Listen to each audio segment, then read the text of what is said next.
America, Israel और Iran के बीच बढ़ते तनाव के बीच अब उत्तर कोरिया के नेता किम जोंग उन की चेतावनी ने हालात को और गंभीर कर दिया है। साउथ कोरिया और जापान पर हमले की धमकी से दुनिया के एक बड़े टकराव का खतरा और बढ़ गया है। अगर ये तनाव और बढ़ा तो असर सिर्फ मिडिल ईस्ट तक सीमित नहीं रहेगा, बल्कि इसका प्रभाव अन्य क्षेत्रों पर भी पड़ेगा। खबरों के हिसाब से देखा जाए तो उत्तर कोरिया ने अमेरिका और दक्षिण कोरिया के सैन्य अभ्यास को जवाब देने की धमकी दी है। किम जोंग उन का यह क्रिया जो है क्या अमेरिका ईरान के बीच जारी जंग में शामिल होने की चेतावनी को लेकर के यहाँ पे शामिल किया गया है।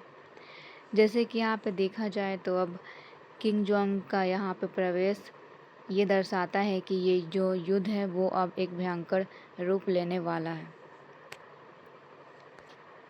मुख्य बिंदु को अगर इसकी बात किया जाए तो अमेरिका इजराइल के ईरान पर हमले के बाद नॉर्थ कोरिया के तानाशाह युद्ध में शामिल होने का ये खबर पूरे तरीके से अब सामने आ चुका है। इजराइल ईरान युद्ध की वर्तमान स्थिति क्या है?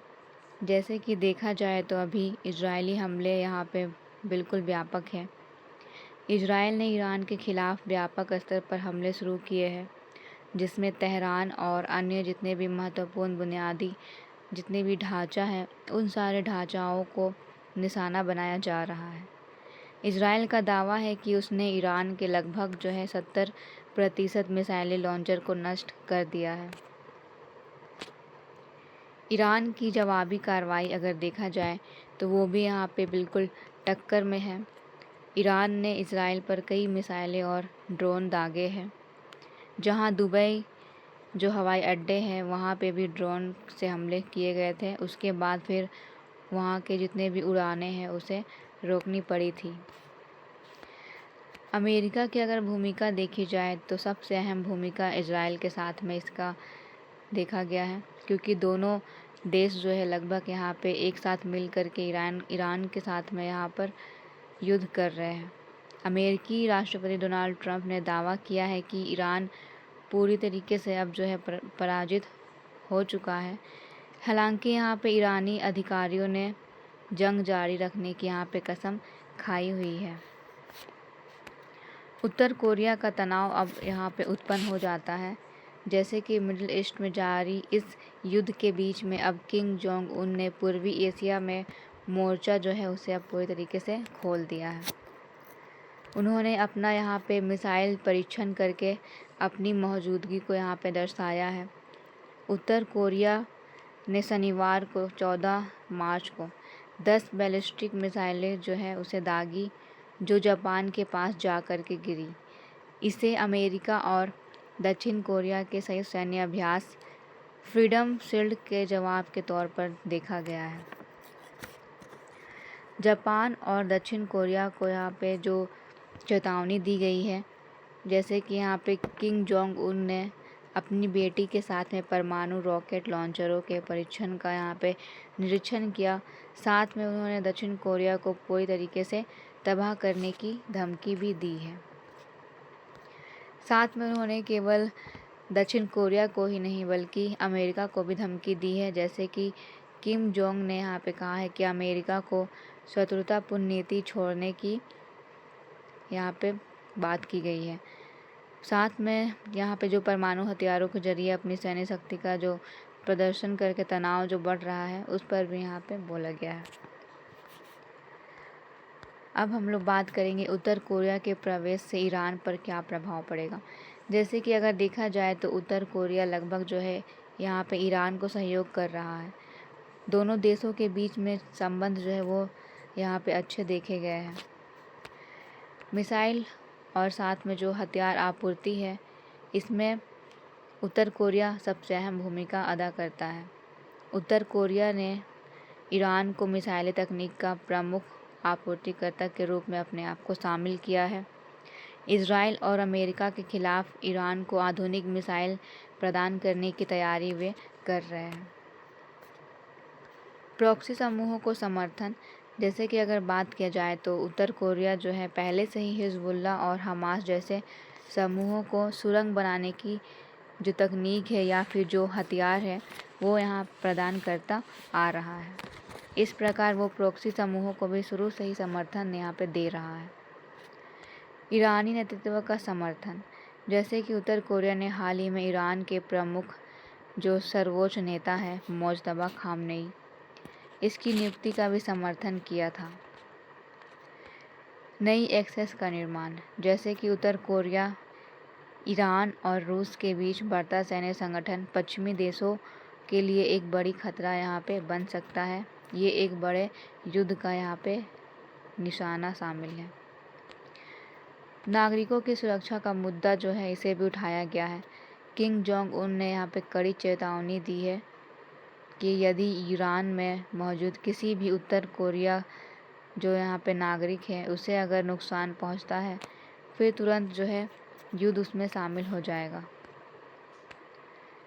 अब हम लोग बात करेंगे इन सारे घटनाओं को लेकर के मध्य पूर्व में क्या प्रभाव पड़ेगा। जैसे कि सबसे पहले तो यहाँ पे पहला प्रभाव है सैन्य तनाव में भारी वृद्धि। इन चारों देशों के यहाँ पे शामिल होने से पूरे मिडिल ईस्ट में सैन्य जो तनाव है वो यहाँ पे अब उत्पन्न हो सकती है। साथ में यहाँ पे अब उत्तर कोरिया के शामिल होने से ईरान अब मजबूत भी हो चुका है। दोनों के शामिल होने से अब पूरे तरीके से अब युद्ध जो है ये एक बहुत ही बड़ा रूप ले चुका है। वैश्विक युद्ध की आशंका, जैसे कि देखा जाए तो अब यहाँ पे उत्तर कोरिया के मौजूदगी से ये पता चलता है कि जो युद्ध होने वाला है ये कोई ऐसा वैसा युद्ध नहीं होगा, बल्कि एक बहुत ही बड़ा युद्ध होने वाला है जो कि एक वैश्विक स्तर पर होगा। साथ में यहाँ पे सुरक्षा का भी खतरा इसमें शामिल है। मध्य पूर्व में अगर इन सारे देशों ने मिल कर के अगर अपना जो प्रभाव है वो जारी रखा तो सुरक्षा संबंधी यहाँ पे खतरे उत्पन्न होंगी। साथ में यहाँ पे जितने भी आसपास के पड़ोसी देश हैं इन सारे क्षेत्रों पे भी इसका प्रभाव पड़ेगा। भारत पर क्या प्रभाव पड़ेगा, जैसे कि ये सवाल उठता है कि अभी ईरान, इजराइल और अमेरिका के बीच में जो लगातार युद्ध हो रहे हैं तो यहाँ पे इसका जो प्रभाव है भारत पर देखा जा चुका है। भारत में कच्चे तेल की कीमत, साथ में यहाँ पे एलपीजी जो गैस है उसकी कीमत, आर्थिक मंदी, महंगाई, ये सारी चीज़ें जो है इसका रूप यहाँ पे हम लोग देख चुके हैं। लेकिन अब उत्तर कोरिया के शामिल होने से भी बहुत सारे ऐसी समस्याएं जो है वो भी अब उत्पन्न होगी। इसमें आर्थिक संकट, फिर से वही तेल की आपूर्ति बाधित होने वाली है। जैसे कि यहाँ पे खबरों में शामिल था कि जो हमारा हॉर्मुज़ जलडमरू है वहाँ से तेल को आने के लिए अब दिया जा रहा था। लेकिन अब इन तीनों चारों देशों के बीच में अगर युद्ध होती है तो फिर से ये आर्थिक संकट उत्पन्न होगी, तेल की आपूर्ति बाधित होगी, साथ में यहाँ पे जितने भी यहाँ पे महंगाई है फिर से वो बढ़ेगी और भारत अपना यहाँ पे नकारात्मक प्रभाव को शामिल कर लेगा। सुरक्षा और नागरिक पर प्रभाव, जैसे कि देखा जाए तो इजराइल और ईरान देशों में बड़े बड़े जितने भी यहाँ पे देखा जाए तो लोगों की यहाँ पे संख्या मौजूद है। भारतीय नागरिक जो है रोजगार के लिए यहाँ पे लगभग जो है अन्य देशों में यहाँ पे जाया करते हैं। इजराइल और ईरान में भी बहुत सारे बड़ी संख्या में अभी भी भारतीय नागरिक मौजूद है और इन सारे तनाव के बीच में इनकी सुरक्षा को लेकर के बहुत ही बड़ी यहाँ पे चिंता व्यक्त की जा रही है, क्योंकि लगातार यहाँ पे युद्ध हो रहे हैं। इसमें लोगों का यहाँ पे आवागमन जो है वो भी बाधित हो रहा है। लोग जहाँ हैं वहीं पे अभी स्थिर है, तो यहाँ पे बहुत ही बड़ी ये समस्याएं जो है ये उत्पन्न हो रही है। भू राजनीतिक तनाव, जैसे कि यहाँ पे देखा जाए तो अमेरिका का सहयोगी होने के कारण भारत पर पश्चिमी देशों का यहाँ पे पक्ष लेने का दबाव अब बढ़ सकता है।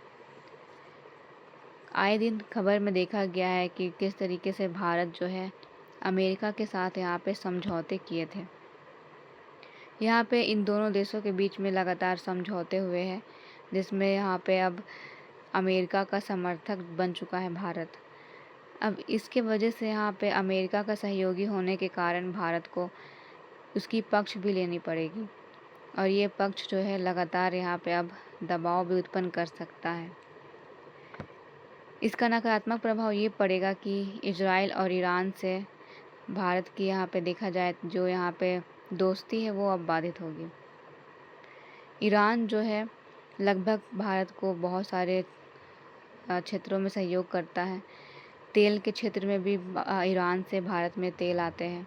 इजराइल से भी भारत को यहाँ पे बहुत सारे लाभ मिलते हैं। लेकिन इसका सबसे बड़ा कारण ये है कि अब अमेरिका के साथ में भारत जो है वो अपना एक सहयोगी संगठन शामिल कर चुका है, और इसके वजह से अब इनकी जो दोस्ती है वो बाधित होगी। यहाँ पे अब भारत जो है वो बीच में अब पड़ चुका है। अब उसे यहाँ पे ये देखना होगा कि वो किस देश का यहाँ पे साथ देता है, क्योंकि उसके तरफ चारों तरफ अन्य देश शामिल है। एक तरफ अमेरिका, एक तरफ ईरान, इजराइल, फिर उत्तर कोरिया, ऐसे करते करते वो अब भारत पूरी तरीके से बीच में शामिल है। अब उसे यहाँ पे एक ऐसा निर्णय लेना होगा जो कि सारे जो देश है उसके बीच में यहाँ पे संतुलन बना रहे, क्योंकि यहाँ पे व्यापार की दृष्टि से सारे देश एक दूसरे से जुड़े हुए हैं। इस तरीके से ये प्रभाव जो है अब यहाँ पे देखा जा चुका है। Thank you.